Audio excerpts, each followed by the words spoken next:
All right, let's get into it. We're going to talk about a material that was once hailed as a miracle, but turned out to be a deadly poison we just can't seem to quit. So where do we start this story? Well, not in the past like you might think. We're actually starting with the shocking reality of asbestos right now, today.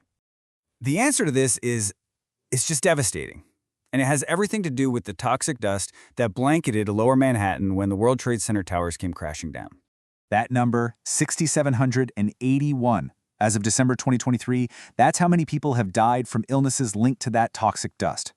You see, when those towers fell, they released a cloud of pulverized asbestos that had been used in their construction. Thousands of people breathed it in, completely unaware of the danger. And get this isn't just some old historical problem. No way. Asbestos is still popping up in the most unbelievable places. I'm talking makeup, kids' toys like crayons and spy kits, even in the sand your kids might play in. This is happening decades after we all thought this stuff was banned and gone for good. So you have to ask, how on earth did we get here? To really get a grip on this crisis, we've got to rewind. Let's go back to a time when asbestos wasn't a poison. It was seen as a miracle. The ancient Greeks even called it inextinguishable. I mean, try to wrap your head around this. It's a rock, a mineral that has these fibers that look like cotton. You could literally weave it into cloth, but it wouldn't burn. It seemed like actual magic, a true gift from the earth. And this magic had a very practical use. Back in the 1800s, big cities like New York were just tinderboxes, right? One spark and whole neighborhoods could go up in flames. Along comes this guy, Henry Ward Johns, in 1868. He takes some asbestos scraps, makes a cheap, durable, totally fireproof roofing material, and boom, it's a game changer. And you can see just how fast this stuff took over. Look at these numbers. In 1900, the U.S. used about 20,000 tons. Fast forward to its peak in 1973, we're talking over 800,000 tons. That's an absolutely explosive growth. It became essential to modern life. And when I say everywhere, I mean everywhere. Of course, you had the big stuff, like building insulation and brake pads, but then it got weird. It was in your toaster, your hairdryer, it was even used to give toothpaste extra polish. They used it to filter beer. And maybe the most famous example? The fake snow in The Wizard of Oz. Yep, that was pure asbestos. But you knew there was a but coming, right? Behind this miracle material, a truly deadly secret was starting to come out, and it was a secret the industry would do absolutely anything to keep buried. Meet Nellie Kershaw. In the early 1900s, she was just 33 years old, working in a factory, spinning asbestos into thread. When she died, a doctor looked at her lungs and described them as scarred, gray, and said they rasped like sandpaper when he cut into them. They were filled with asbestos fibers. Nellie's death gave a name to a new horrifying disease, asbestosis. So how exactly does this stuff kill you? Well, it's pretty horrific. First, you breathe in these microscopic needle-like fibers. They travel deep into your lungs and just lodge there. They're too sharp and stiff for your body to get rid of.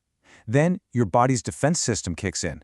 Your white blood cells try to destroy these fibers, but they can't. In their frustration, they release all these damaging chemicals that end up scarring your lungs and damaging your DNA. That's what leads to asbestosis and fatal cancers like mesothelioma. But it took a while for the world to grasp the scale of this danger. In the 1960s, a researcher named Dr. Ervin Sulikoff uncovered something truly shocking. He looked at shipyard workers from World War II. What he found was staggering. For every 1,000 workers, 14 would later die from asbestos-related cancers. Compare that to the 8.6 servicemen per 1,000 who were killed in combat. Think about that. It was statistically deadlier to build the ships than to fight on them. Okay, so at this point, the evidence is just undeniable, right? You'd think we have to stop. But the industry, they didn't just ignore it. They went on the attack. They actively conspired to hide the truth. This right here, this is the smoking gun.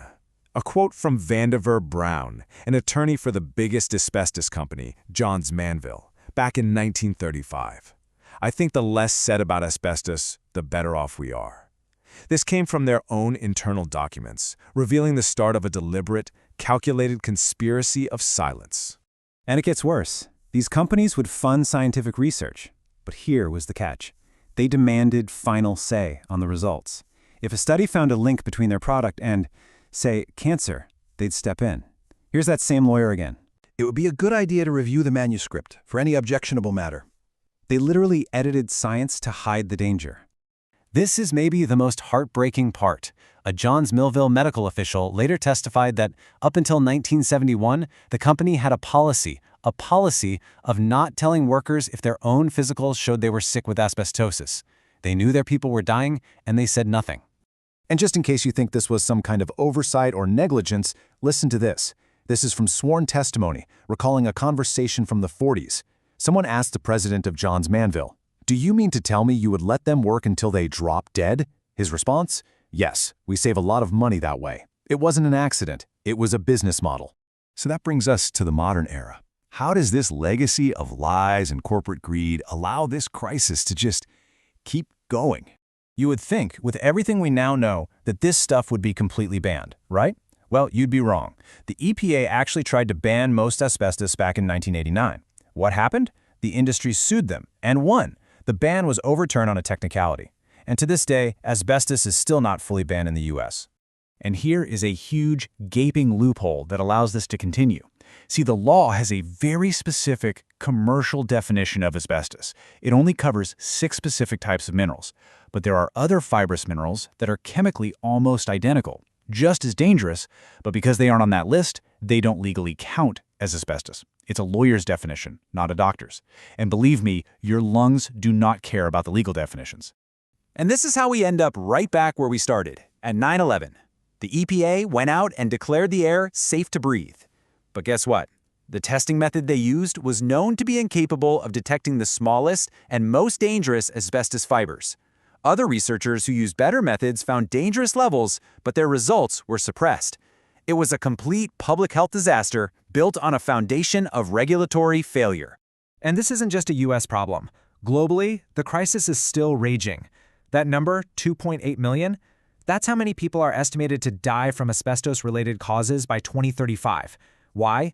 Because many countries are still importing and using hundreds of thousands of tons of this poison every single year. So what do we take away from all this? The science is settled. The corporate cover-up has been exposed for decades. So why is it still a sad fact that our health is so often a distant second to making money? The story of asbestos really shows us that knowing the truth, even shouting it from the rooftops, isn't always enough. It leaves you wondering, what does it really take to protect people from this kind of industrial poison?